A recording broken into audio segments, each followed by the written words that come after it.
Прывітанне,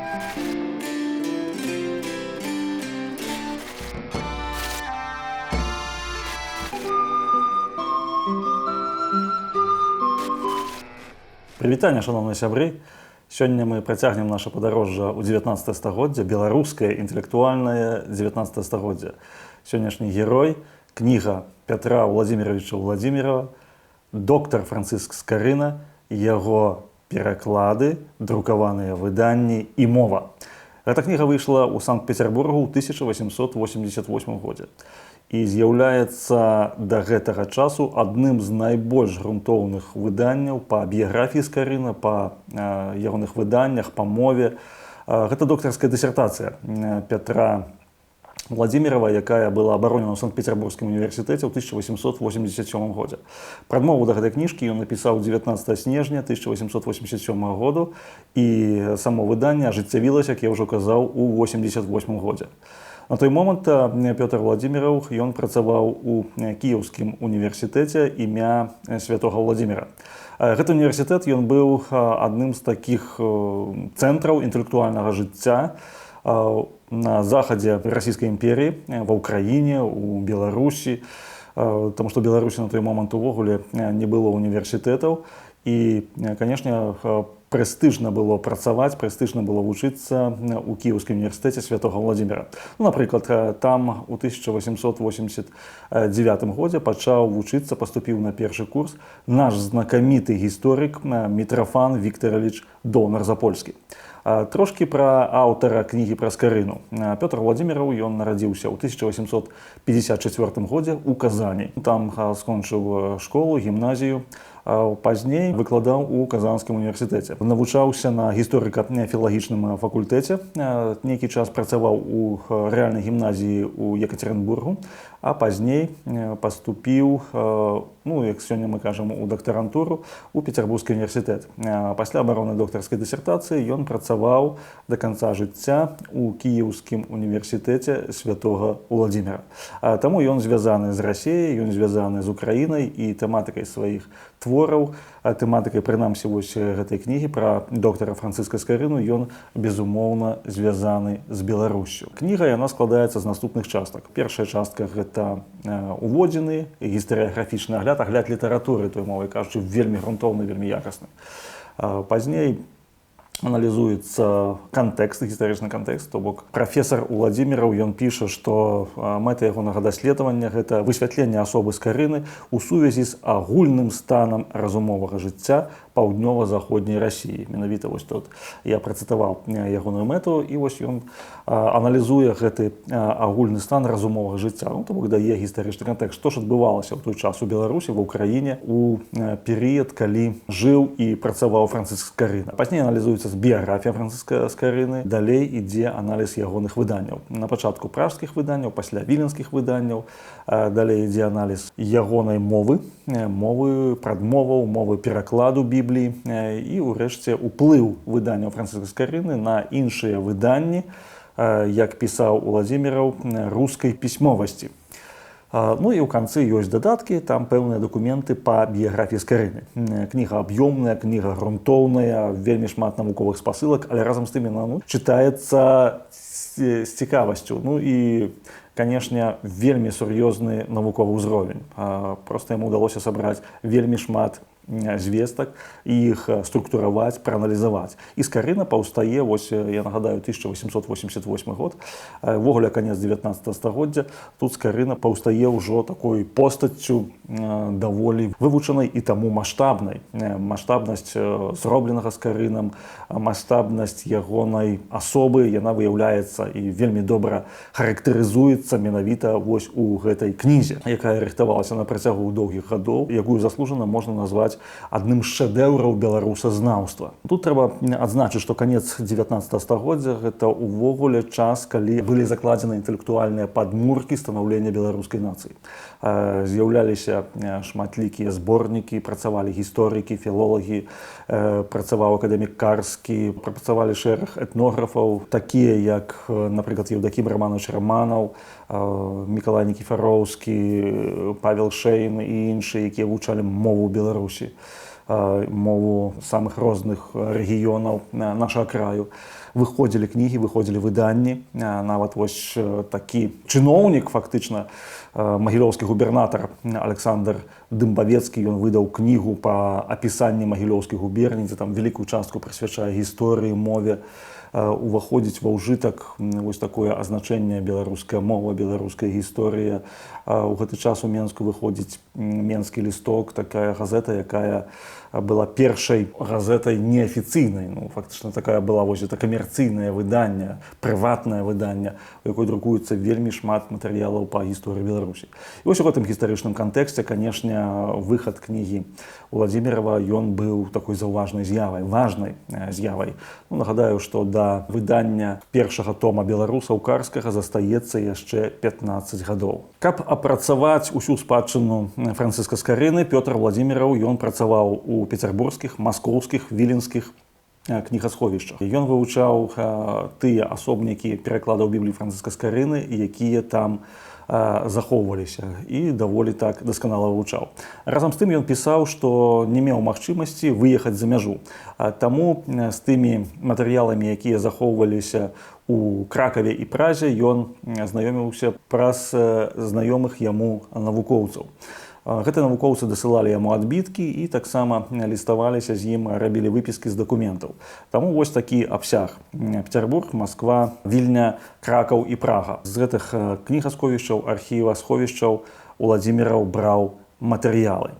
І тут, канешне, вельмі важны момант, гэта тое, што ён зрабіў у аглядзе літаратуры. Агляд літаратуры — гэта такі падмурак, ад якога адштурхоўваецца навуковец. Пётр Уладзіміраў пісаў, што Францыск Скарына, ён пачаў вывучацца, прынамсі так, вось, у сучаснай яму навуцы у канцы 18 стагоддзя. У канцы 18 стагоддзя нямецкія навукоўцы, чэшскія навукоўцы, асабліва ён узгадвае Ёзефа Даброўскага, аднаго з такіх тытанаў чэшскай навуковай думкі, чэшскага славіста, які ў 1792 годзе здзейсніў падарожжа у Швецыю і ў Расею. Ён пабываў у тых мясцінах, адкуль чэрпаў шмат важных ведаў. Чаму ён паехаў у гэтыя краіны? Таму што для Даброўскага было важна адшукаць здабыткі чэшскай культуры, помнікі чэшскай пісьмовасці, якія былі вывезены з Чэхіі ў час 30-гадовай вайны, якая адбывалася з 1618 па 1648 год. І вось у канцы 18 стагоддзя ён едзе шукаць. Ён едзе ў Швецыю, таму што шведы ваявалі на той момант на тэрыторыі Чэхіі, змагаліся з каталіцкай лігай, вывезлі пэўную частку пратэстанцкай спадчыны. І таксама ён едзе ў Пецярбург. У Пецярбургу таксама з'яўляліся на той момант даволі вялікая колькасць чэшскіх выданняў. І сярод гэтых выданняў ён знаходзіць і апісвае выданні Францыска Скарыны. Ён кажа, што вельмі цікавы момант. Хутчэй за ўсё гэтыя выданні яны на расейскай мове. Свае творы Даброўскі ён пісаў па-нямецку. Ён піша, што гэта русіша шпраха, што гэта расейская мова, але вельмі вялікі ўплыў польскай мовы. Вот ён так характарызуе мову выданняў Францыска Скарыны. І гэта самы канец 18 стагоддзя. Таксама Пётр Уладзіміраў, ён звяртаўся да твораў расійскага бібліёграфа Васіля Сопікава. Сопікаў таксама апісаў шэраг выданняў Францыска Скарыны у вопыце даследавання рускай бібліяграфіі 1813 года выдання. І тут ён адназначна сцвярджаў, што для Сопікава гэта выданні былі рускімі. У той час, як для польскага навукоўца Самуэля Багуслава Лінде, які працаваў прыкладна ў той самы час, калі і Сопікаў, у самым пачатку 19 стагоддзя, творы Скарыны былі польскімі, таму што беларускую мову Лінде называў такім дыялектам польскай мовы. І такім чынам вось розныя навукоўцы з розных краінаў, апісваючы творы Францыска Скарыны, яны разумелі, што гэта творы яны не да канца расейскія і не да канца польскія.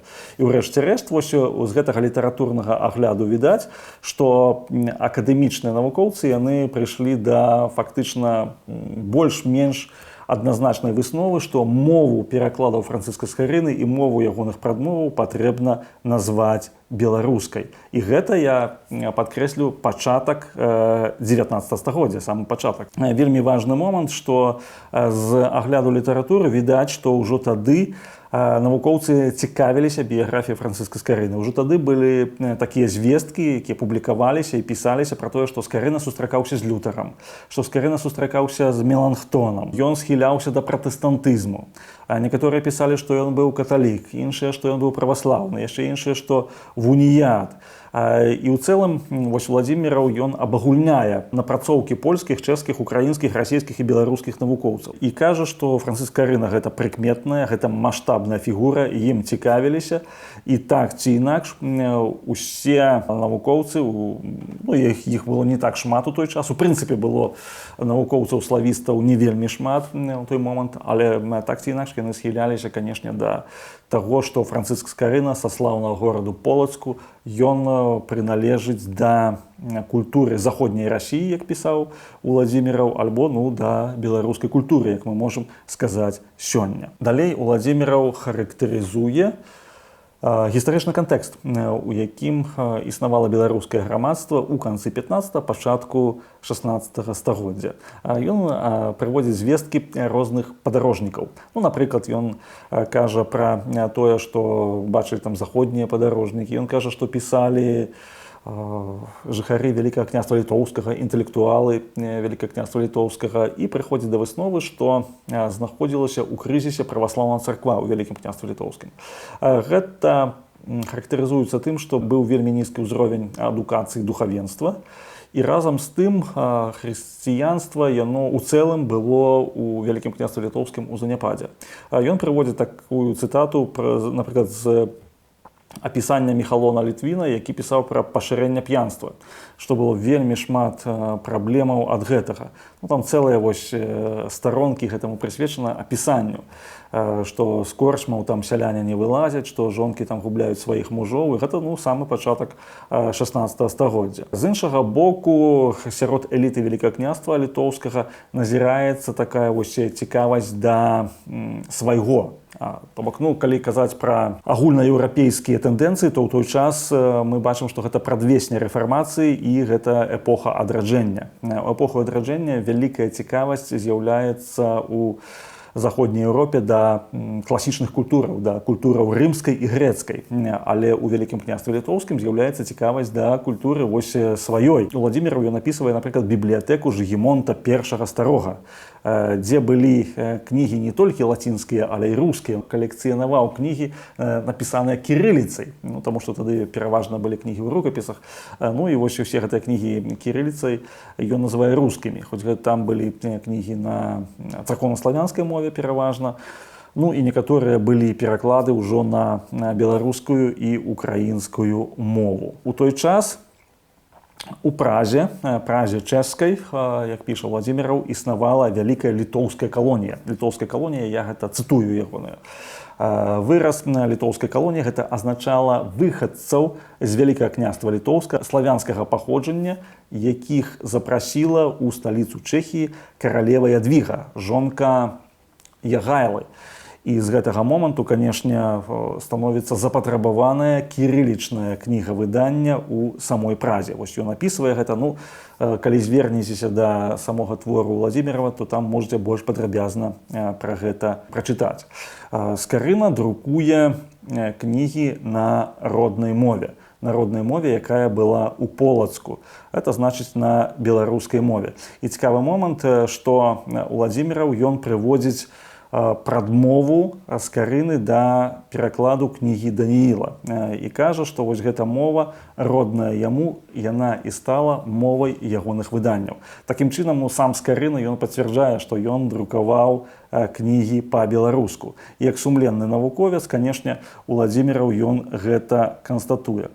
Хоць, безумоўна, ён называе гэта выдання на той момант, як афіцыйна прызнавалася і можна было ў расійскай імперіі, нагадаю, што 1888 год, это час расійскай імперіі, ён называе гэта мовай рускай. Ён характарызуе таксама ў біяграфіі Скарыны Полацак. Кажа, што Полацк гэта быў вялікі і магутны горад. Так, напрыклад, у кнізе Уладзіміраў ён прыводзіць такія звесткі, наступныя звесткі, што Полацак у часы Францыска Скарыны плаціў 400 коп літоўскіх грошай гадавога падатку. У той час, напрыклад, калі Менск плаціў толькі 60 коп.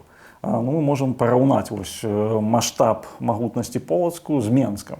Гэта быў фактычна другі горад Вялікага княства Літоўскага па магутнасці. Таксама ён характарызуе маёмасны стан сям'і Скарынаў па звестках пра роднага брата Францыска Скарыны, Івана Скарыны. Пётр Владзіміраў даволі так дакладна вывучаў розныя крыніцы і знайшоў звесткі, што Іван Скарына быў вельмі заможным чалавекам. Пра гэта сведчыць адзін такі факт. Віленскі месціч Пётр Сакалоўскі, сустрэўшыся з Іванам Скарынам у Рызе, пазычыў яму 22 капы літоўскіх грошай. Гэта фактычна больш за траціну ад сумы падатку, гадавога падатку, які плаціў цэлы горад Менск. Вось ён мог так лёгка ўзяць вось такі крэдыт.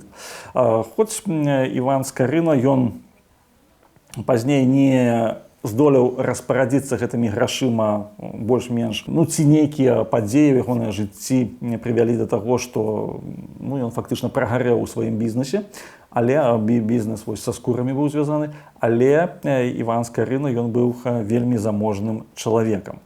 Напрыклад, яшчэ адзін факт такі прыводзіць Пётр Владзіміраў, што Іван Скарына валодаў дворышчам у замку Полацкім. То бок на тэрыторыі самога замку было у яго нейкі пляц, дворышча. Свайго сына Іван Скарына накіраваў у немцы вучыцца ў Нямецчыну. Сын Івана Скарыны, Раман, ён вучыўся ў Нямецчыне і там застаўся.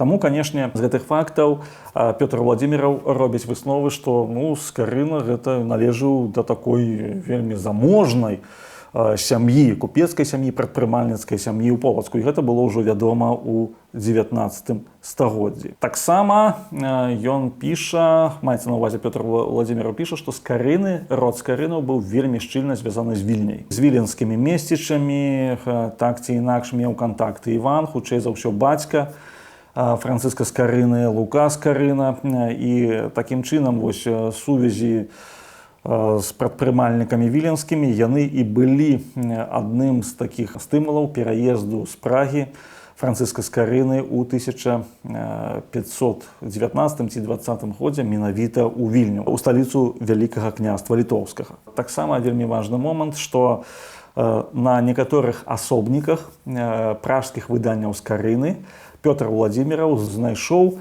рукапісныя пазнакі. А рукапісныя пазнакі былі такія. Атося стала накладам Богдана Онкава, радцы места Віленскага.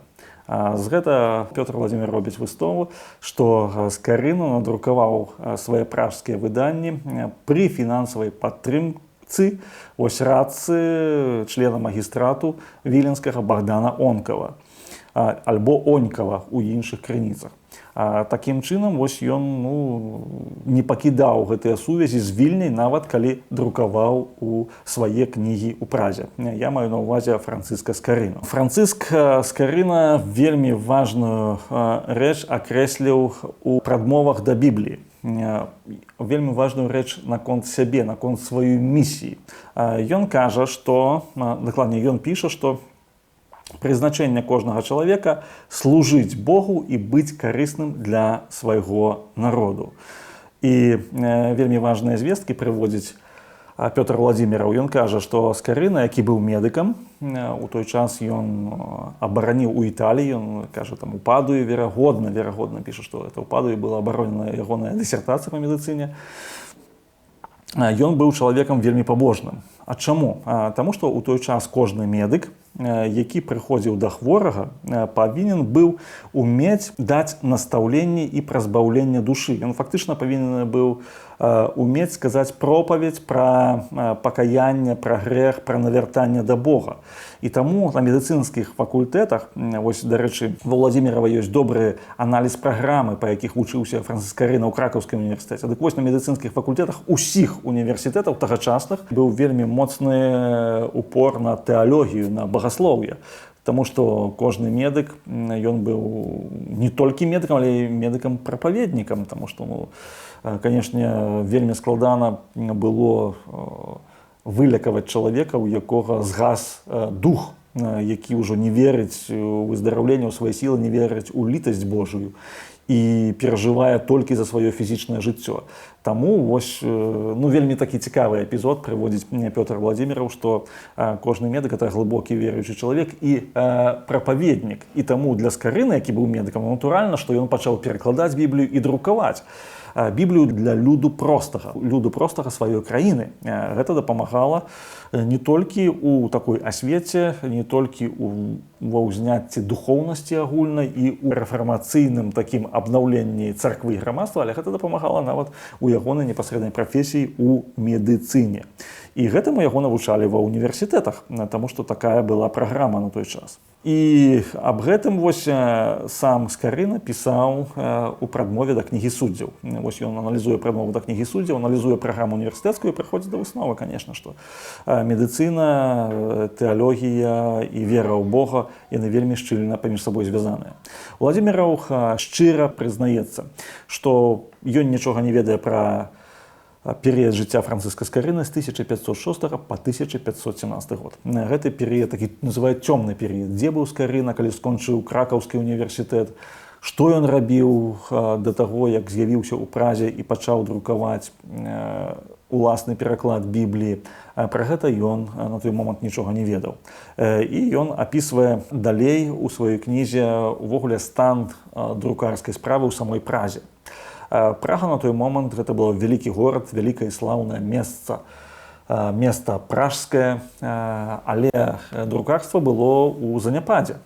Так ён казаў, што друкары яны павыязджалі з Прагі ў Нямецчыну, у Нюрнбергу, у Тюбінгене, у Венецыі, таксама ўсю Італію выязджалі, былі пражскія друкары, дзе друкавалі свае выданні. Прага перажывала нейкі крызіс з выданнем.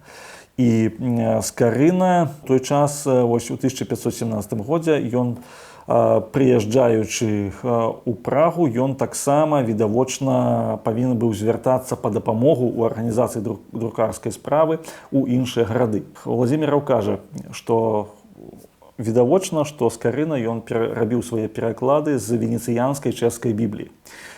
Чэхі выдалі некалькі поўных бібліяў у канцы 15 і ў пачатку 16 стагоддзя ў Венецыі. Ось 1506 года апошняе выданне, і гэтай чэшскай Бібліяй карыстаўся Францыска Скарына. Відавочна, што ён меў сувязь з чэшскімі друкарамі ў Венецыі, у Аўсбургу і ў Нюрнбергу. І з іхнай дапамогай пачаў ладзіць выданне беларускай Бібліі менавіта ў Празе. Чаму ў Празе? Нагадаю, зноў жа Владзіміраў тлумачыць тым, што там была вялікая літоўская калонія. Літоўская, значыць, выхадцаў з Вялікае княства літоўскае. Плюс Владзіміраў дадае, што это былі славяне. Вось на сённяшняй мове мы можам сказаць, што это былі беларусы ў большасці сваёй. Таму ён робіць гэты пераклад і выдае гэта выданне. Адкуль Владзіміраў узяў такую інфармацыю, што Францыск Скарына, друкуючы Біблію ў Празе, ён меў сувязь з Нюрнбергам. І ён казаў, што на выданні Францыска Скарыны зрабілі вялікі ўплыў выданні нюрнбергскія. Пацвярджаў гэта шэрагам такіх тэхнічных асаблівасцяў выдання Францыска Скарыны. Таксама Владзіміраў ён дае такую вельмі цікавую статыстыку. Тое, што ён знайшоў і тое, што ён адкрыў. Ён кажа, дакладней, ён пісаў, што ў 1517 годзе Францыск Скарына выдаў 4 кнігі. Маецца на ўвазе 4 біблійныя кнігі агульным аб'ёмам 222 друкарскія аркушы. У 1518 годзе ён выдаў 8 біблійных кнігаў агульным аб'ёмам 348 аркушоў. А ў 1519 годзе ўжо 10 біблійных кнігаў аб'ёмам 524 аркушы. Казаў, што выдання псальмоў, якія выйшлі 6 жніўня 1517 году, яно адрозніваецца трошкі ад усіх іншых пражскіх выданняў. Чаму? Ён падлічыў, што ў псальмах 20 радкоў на старонцы і па 30 літар у радку. Тады як ува ўсіх астатніх выданнях пражскіх па 22 радкі на старонку і па 40 літараў у радку. Якія наватарствы зрабіў Скарына? У першую чаргу у кірылічным выданні ён ужываў вялікія літары. Вялікія літары ў напісанні імёнаў, геаграфічных назваў і гэтак далей. У яго была нумарацыя старонак, таму што шматлікія выданні, які аналізаваў Владзіміраў, напрыклад, Польта Фіёля, там просто не было нумарацыі старонак. Там, калі старонку дастанеш, то можна нават і не заўважыць. А тут былі вось на адным баку старонкі, гэта было, ўсё было пранумаравана. Таксама Уладзіміраў, ён прыходзіць да высновы, што Скарына сам не працаваў у друкарні. Ён займаўся перакладамі, ён займаўся вынаходніцтвам сваіх уласных шрифтоў, а на яго працавалі чэшскія і нямецкія друкары, якія на той час увогуле былі ў Празе. Хутчэй за ўсё, Скарына іх наняў, каб яны ўжо ажыццяўлялі непасрэдны друк. На той момант Скарыну было 27 гадоў, гэта быў чалавек на той момант ужо не вельмі малады, таму што працягласць жыцця была невялікая, і ён павінен быў вельмі шмат засяродзіцца на тым, каб друкаваць кнігі, каб яны выходзілі рэгулярна. Напрыклад, першая кніга «Псальмы» выйшла 6 жніўня 1517 году, а другая кніга Йова, яна ўжо была надрукавана праз месяц 5 верасня 1517 году і гэтак далей. І Скарына пазначаў у сваіх выданнях не толькі год, але і дзень выдання. І таму мы можам сёння прасачыць, з якой інтэнсіўнасцю Скарына выдаваў біблійныя кнігі. Што датычыць гравюраў, вось тут Уладзіміраў ён шукаў, адкуль жа Скарына знайшоў тыя гравюры, як ён рабіў матрыцы, што ён там выяўляў на іх, і знайшоў, што гравюры Скарыны знаходзяцца ў непасрэднай сувязі з гравюрамі, якія былі надрукаваныя ў 1493 годзе ў хроніцы Шэдэля, якая выйшла па-нямецку і на лаціне ў Нюрнбергу. Але, як пісаў Пётр Уладзіміраў, прааналізаваўшы безліч розных выданняў, літары у кнігах Скарыны пераўзыходзяць літары ў нямецкіх і чэшскіх выданнях па якасці свайго адбітку на паперы. Ён кажа, што гэта проста беспадобна, што гэта проста шэдэўральна. Вот ён зрабіў такі кірылічны шрифт, які пераўзыходзіў лепшыя тагачасныя аналагі. Ну і вось гэта выснова Петра Уладзімірава. Тут мы не можам нейкую экспертызу правесці ці што, але ён проста параўноўваў. І ў сваёй кніжцы пра доктара Францыска Скарыну ён прыводзіць вось гэтыя дакладныя адбіткі. Просто кніга, яна таксама багата ілюстравана. Ілюстрацыі яны у асноўным з Бібліі Францыска Скарыны. Ён піша, што выданні Скарыны былі настолькі дасканалымі, што іх капіявалі. Напрыклад, он прыводзіць дакладную копію з выдання Францыска Скарыны, зробленую ў Цюбінгене. Што гэта была вельмі добрыя якасныя выданні, якія на той момант паўплывалі на ўвесь кірылічны друк. Далей ідзе аналіз мовы Францыска Скарыны. Вот ён кажа, на якой жа ж мове? Таму што часам казалі, гэта царкоўна-славянская мова, гэта мова там расейская, гэта мова польская.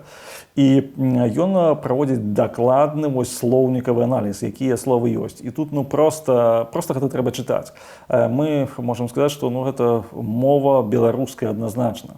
Тут ужо на сённяшні момант няма ніякіх сумневаў у гэта. Як мова прадмоваў пасляслоўяў, так і абсалютнай большасці перакладаў. Завяршае сваё выданне Пётр Уладзіміраў апісаннем уплываў Францыска Скарыны. Напрыклад, ён кажа, што нават Сымон Будны, які выдаваў там свае пераклады Бібліі на польскай мове і гэтак далей у Нясвіжы 1572 годзе, ён знаходзіўся пад уплывам Францыска Скарыны. Васіль Цяпінскі, які выдаў пераклад Евангелляў у 1570 годзе, знаходзіўся пад уплывам Францыска Скарыны. Псалтыр, які быў выдадзены мамонічамі ў 1575 годзе, гэта быў уплыў Францыска Скарыны. Ён кажа, што кнігі Бібліі ў перакладзе Францыска Скарыны яны знаходзіліся ў бібліятэках розных манастыроў, усіх канфесіяў, яны знаходзіліся ў каралеўскай бібліятэцы, што гэта быў такі вельмі істотны ўплыў. І, канешне, з агляду літаратуры мы можам сказаць, што Францыск Скарына сваімі выданнямі ён паўплываў на тое, што ў Беларусі, у Вялікім княстве Літоўскім была маштабная рэфармацыя, маштабны рух рэфармацыі, што з біблійным тэкстам пазнаёміліся масы людзей. Адукацыя тады ішла, так ці інакш сярод шляхты, сярод месцічаў. Былі пэўныя такія школы граматы, і яны дазвалялі навучыцца чытаць. А кнігі былі зусім невялікага фармату ў чацвёрку, і гэтыя бібліі яны не былі прызначаныя толькі там для царкоўнага ўжытку, але для асабістага ўжытку. Это важны момант, это рэфармацыйны такі пасыл. Біблія скарэны для асабістага ўжытку. Чалавек, які набывае гэту біблію, ён ёй можа карыстацца на штодзень. Ну і таксама аналізуе малую падарожную кніжыцу і аналізуе выданне кнігі апостол. Выданні, якія фактычна прадвяшчалі і абвяшчалі рэфармацыю. Такім чынам, падсумоўваючы гэта выданне, што ж яно дало на той момант? У беларускім культурным і інтэлектуальным кантэксце з'явілася постаць Скарыны. Тое, што зрабіў Пётр Владзіміраў, ён не быў беларусам, не ў Беларусі гэту кнігу і надрукаваў, але адназначна гэта кніга працавала на тое, што для узняцця такой гістарычнай свядомасці, гістарычнага гонару, аднаўлення культурнай спадчыны яна зрабіла вельмі вялікі ўплыў. Мы ўжо бачым пачатак 20 стагоддзя, калі ўжо з'яўляецца цэла скарыніяна, калі ўжо там друкуюцца ягоныя прадмовы, калі узгадваецца чын Скарыны. І Скарына такім чынам выходзіць у такі беларускі культурны нацыянальны пантэон. І вельмі важны момант, што Біблія Скарыны ўваходзіць. На той момант Бібліі па-беларуску ўвогуле не было. Гэта быў канец 19 стагоддзя. Там у Віленскай публічнай бібліятэцы было некалькі выданняў, у Петербургу, у Маскве былі выданні Скарыны, але ў доступе не было выданняў Бібліі на беларускай мове. І калі ажыццяўлялася выданне Лукаша Дзекусь-Малея і Антона Луцкевіча, гэта былі 20-е гады 20 стагоддзя, у Вільню прыязджаў адзін з кіраўнікоў брытанскага біблійнага таварыства Уілфред Вайзман. І ён прыязджаў менавіта, каб пазнаёміцца з беларускай біблістыкай. Вось яму паказалі асобнік, надрукаваны Францыскам Скарынам. І ён быў здзіўлены, што такі дасканалы друк і такі дасканалы пераклад на беларускую мову быў зроблены нават раней за ангельскі пераклад. Быў надрукаваны раней за пераклад Лютера. І што гэта было адным з такіх са стымулаў, каб надрукаваць Біблію на беларускай мове ўжо ў 20 стагоддзі. А кніга Пятра Владзімірава, яна паслужыла таму, што пачалася адраджацца гістарычная памяць пра беларусаў, пра беларускую мову, пра беларускую Біблію. І сёння мы адзначаем 500годдзе выдання апостола Францыска Скарыны. 1525 годзе ў Вільні ён надрукаваў кнігу апостола. І сёння мы таксама можам звярнуцца да тых часоў і сказаць, што сапраўды вось тое, што зрабіў Скарына, яно не губляе сваёй актуальнасці. Яно не губляе таго ўплыву, які зрабіў Скарына ў 16 стагоддзі, якія зрабілі ягоныя выданні пазней. І сёння мы можам таксама ганарыцца подзвігам нашага славутага земляка. І гэта дае надзею на лепшую будучыню. Дзякуй за ўвагу.